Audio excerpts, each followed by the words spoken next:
Welcome to Christmas from the North Pole, Christmas Countdown from Geek, Alabama.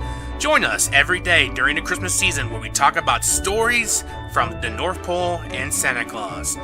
And here to tell your stories is your host, Nathan Young. We are 26 days away until Christmas Day. Welcome to the second edition of Christmas from the North Pole, Christmas Countdown. So yesterday we talked about the big Thanksgiving feast the Santa Claus and the elves had in the North Pole. But before the Thanksgiving feast, they've been planning what kind of toys they have to make for this upcoming Christmas season. And that is something that is months and months in advance before Christmas. So how do the elves who make the toys get the ideas about what kind of toys to make for the kids all around the world for Christmas Day? Here's the thing.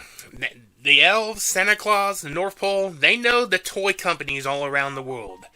They know that there are toy companies all around the world that make toys. But the elves just don't go out and buy the toys, from stores all around the world and just, put Christmas paper over it and say, this is your gift. The elves make these toys, but they have to get inspiration about how to make these toys. So, before the internet, Santa Claus would fly the big toy makers to the North Pole and have them meet with the elves to see what kind of toys are in for the upcoming Christmas season. But now with the internet, the elves, they just Skype. They use Zoom. They can Zoom these toy makers from all around the world to get ideas about what kind of toys that are in and what kind of toys to make for the upcoming Christmas season. And they do this several times throughout the year leading up to Christmas, because taste in toys change with kids throughout the year.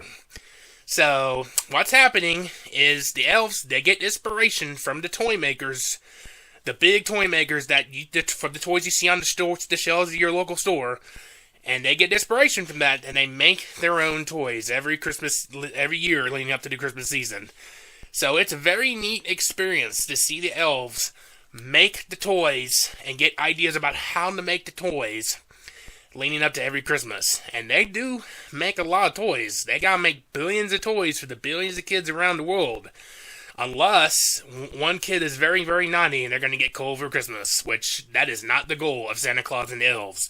They don't want to give coal to the kid. That is the absolute last resort. They want to get out toys. So, kids, I'm sure you look forward to the toys that the elves make for the North Pole under the tree on Christmas morning. So that's the second edition of Christmas from the North Pole Christmas Countdown. Tune in tomorrow for day 3. Have a great day.